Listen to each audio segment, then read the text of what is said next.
Hey, I'm Sarah. Living in a quiet suburban neighborhood sounds like a dream, right? Not for me. When I was 15, my life was flipped upside down when my dad remarried Janet.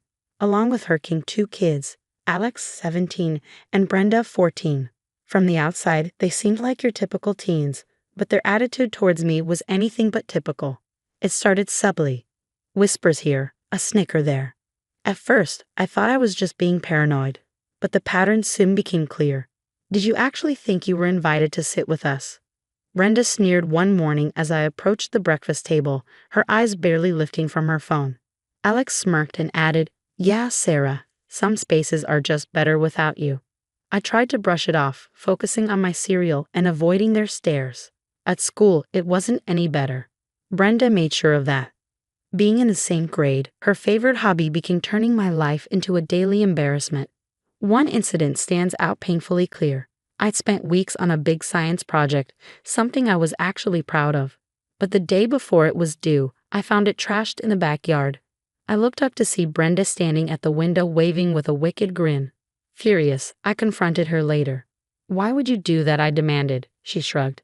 "Maybe you'll learn not to leave your trash lying around," she said, her voice dripping with fake sympathy.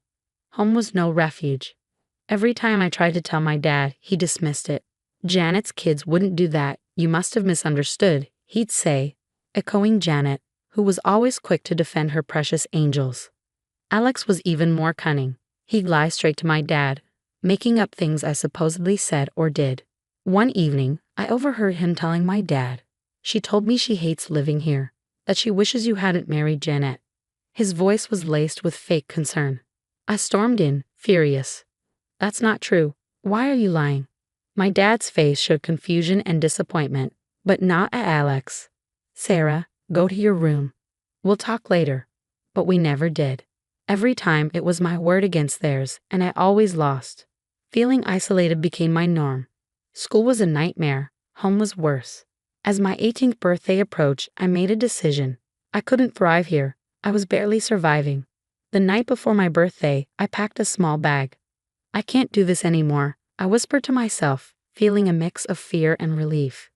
Leaving was my only option, my only shot at building a life for myself away from the lies, cruelty, and constant undermining. The morning I turned 18 was the first day of my real life. I left before dawn, the house quiet. My bag was light, but my heart was heavy with hope. I boarded a bus to a city 4 hours away, where I'd start college and hopefully a new chapter. College was overwhelming at first. The campus was huge, the crowds intimidating, and for the first few weeks, I clutched my schedule like a lifeline. The loneliness was suffocating. Every laugh I heard, every group of friends I saw, reminded me of what I'd left behind, not just a family but the hope of ever belonging somewhere. But I was determined not to let my past define my future.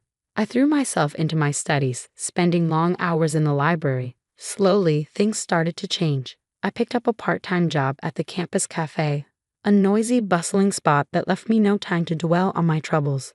It was there I met Mia, a fellow student with a bright smile and a talent for making everyone feel included. "Hey, you're the girl always buried in her textbooks, right?" Saving the world one page at a time, Mia joked one afternoon, handing me a coffee during my break. I chuckled, surprised by the warmth her simple gesture sparked. "Trying to, at least." "I'm Sarah," I replied. From that day on, Mia made sure to include me, inviting me to study groups and introducing me to others. Slowly, without even realizing it, I was no longer the girl watching from the sidelines. College wasn't just about making friends, though. I threw myself into my major, business management, with a passion fueled by the desire to never feel powerless again. My professors took notice, pushing and challenging me, seeing potential in me that I had never dared to see in myself. One professor, in particular, Dr. Reynolds, became a mentor. "You've got a sharp mind for strategy, Sarah. Ever considered joining the business competition team?" he suggested one day after class. I hesitated, the old doubts whispering in the back of my mind. But Dr. Reynolds wouldn't take no for an answer. Joining the team became a turning point. We spent months working on a case study about revitalizing a failing business, and I threw everything I had into it, often staying up late into the night refining strategies. The competition was intense, held in a massive auditorium with teams from across the nation. When our team was called to present, the weight of the moment settled on my shoulders. But as I started speaking, something incredible happened. The room, the judges, the other teams, all of it faded away. It was just me, confident and clear, presenting our three-phase restructuring strategy. As I laid out our innovative approach, I could see the judges nodding, jotting down notes. When they announced us as the winners, my teammates erupted in cheers, lifting me off my feet. In that moment, surrounded by applause, I realized I had found something I thought I had lost long ago: my self-worth. College flew by in a whirlwind of classes, late-night study sessions, and small victories that helped piece together my new life. By the time graduation rolled around, I wasn't just a student with good grades. I was a leader, a friend, and a competitor. I graduated with honors, a moment of immense pride as I stood draped in my cap and gown. After the ceremony, Dr. Reynolds pulled me aside. "Got something for you," he said, handing me an envelope. Inside was a job offer from one of the top firms in the city. Holding that crisp piece of paper in my hands, I knew it was more than just an offer. It was a symbol of everything I had fought to achieve. From the ashes of my old life, I had risen, rebuilt, and was now ready to conquer. Stepping into the corporate world felt like entering another intense competition. Only this time, the stakes were higher, the rivals tougher, and the victories even sweeter. I climbed the corporate ladder through hard work and sharp acumen, the same traits that had impressed my professors and peers alike. Every promotion felt like a vindication, proof that I was more than what my past had defined me to be. Then came the unexpected twists. Our company announced a merger with a struggling competitor, a move that promised to expand our reach but brought a host of integration challenges. Among them, to my utter disbelief, was the arrival of Alex and Brenda. The day they walked into the office, part of a group being toured around, was a moment I'll never forget. Alex wore his usual cocky smile, while Brenda looked as though she owned the place, despite the nervousness she was trying to hide. They didn't recognize me at first. I was just another face among their new colleagues. But that anonymity didn't last long. A week later, after the dust of the merger had settled, I was promoted to manage a new team, which included them. The announcement was formal, a quick introduction by our director. "Sarah will be heading the project team for the integration process. I expect everyone to give her your full cooperation," he said in a tone that left no room for argument. When our eyes met, I saw Alex's expression shift rapidly: surprise, then recognition, and finally resentment. Brenda's reaction was more subtle, her face hardening as she registered the news, but her displeasure was clear. Our first team meeting was tense. As I outlined the project goals and timelines, I could feel their eyes on me, searching for a weakness, a crack in my armor.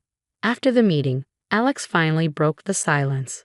"So we're reporting to you now?" he asked, his voice laced with sarcasm. "Yes, Alex. I'll be expecting updates on your sections by the end of the week," I responded, my tone polite but firm. Brenda just nodded, her lips pressed into a thin line. Over the next few weeks, they tested me, missing deadlines, questioning my decisions in emails. But each challenge was met with calm, professional responses. I reminded them of company policies, stayed firm on expectations, and made sure my feedback was constructive. Slowly, their overt resistance waned, replaced by a begrudging acceptance. The initial shock at my authority gave way to the realization that I was no longer the same Sarah they had tormented years ago. Watching them struggle to adapt to the new dynamics was an ironic twist of fate. I didn't revel in their discomfort, but I couldn't help but appreciate the justice of the situation. They were no longer in control, and their past actions had no power here. Navigating this reversal of roles required careful balance. I had to manage not only the project but also the undercurrents of our shared history, ensuring that it didn't cloud my judgment or affect the team's overall performance. With each passing day, I grew more adept at maintaining that balance, my confidence bolstered by the support of my team and the visible results of our work. In this new chapter of my life, the tables had turned. I was no longer a victim, I was a leader, and I was no longer just surviving. I was thriving in a world that had once seemed set against me. A year into managing the integration project, I had settled into my role with a newfound ease. The office buzzed with activity, a constant hum of productivity that I had helped foster. But amid this success, a troubling discovery loomed on the horizon, one that would test my professionalism in ways I had never anticipated. During a routine audit of the project's finances, discrepancies began to emerge. The numbers didn't add up, and certain allocations appeared suspiciously vague. Digging deeper, I followed the trail of irregularities, which led to an unsettling revelation. Alex had been diverting funds. This wasn't just a mistake, it was embezzlement. Handling this discovery required all of my resolve. I reported the findings to the compliance department, presenting the evidence without a hint of the personal history that colored the situation. The investigation that followed was swift and thorough. Alex was called in, the evidence laid out before him, and the gravity of his situation made clear. He faced legal consequences and was terminated from his position. Watching Alex escorted out of the building was a moment fraught with complex emotions. There was no satisfaction in his downfall, only the somber recognition of justice being served. This wasn't about revenge, it was about accountability. Meanwhile, Brenda faced her own struggles. It became increasingly evident that she couldn't keep up with her responsibilities.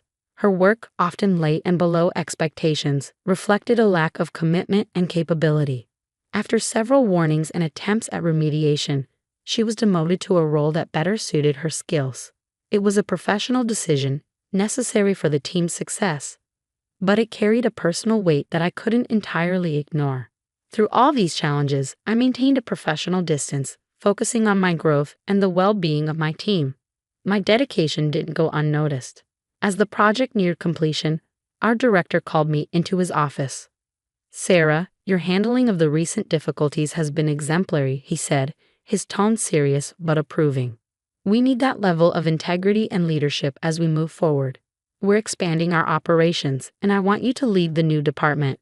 The promotion was significant, not just as a career advancement but as a validation of my journey from a tormented teenager to a respected leader in my field. I accepted with a grateful, if somewhat heavy, heart. Later, standing by the panoramic window of my new office, I looked out over the city.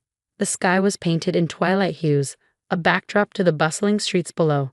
It was a moment of reflection, a chance to understand that the trials I had faced were not just obstacles, but stepping stones. I had overcome much, built bridges where there had once been barriers, and found strength in the ashes of my past hardships. My achievements, as significant as they were, paled in comparison to the personal victories I cherished: self-respect, resilience, and the ability to thrive amidst adversity. As I turned from the window, ready to face whatever challenges lay ahead, I knew that my past would always be a part of who I was, but it would no longer define me. I was not just a survivor, I was a leader, and my future was a promise of continued success and fulfillment. So how do you think you would handle working with someone who had once made your life difficult? Would you seek retribution, or would you focus on your personal and professional growth like Sarah did?